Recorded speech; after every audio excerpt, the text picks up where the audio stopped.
anjakao ny fitiavako zany avako izany zay naloaky ny vavako tsisy langany izany anjakao ny fitiavako oeto anao daolo fireny no firavako hoanao tsisolo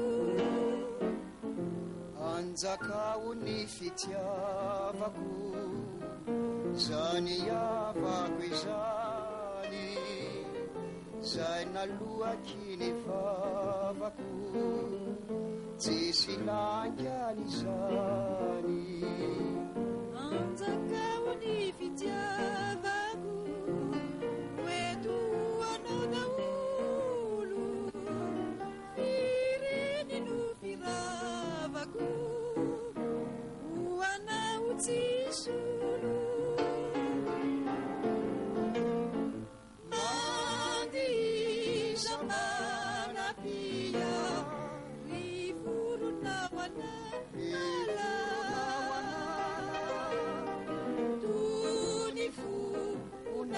fankatia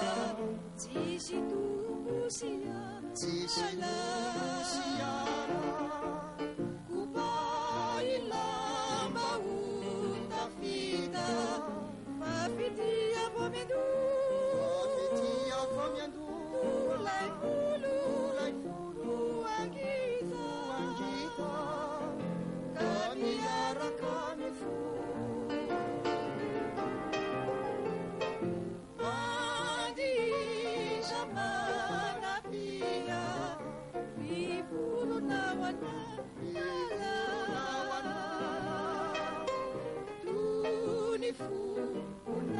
fankatia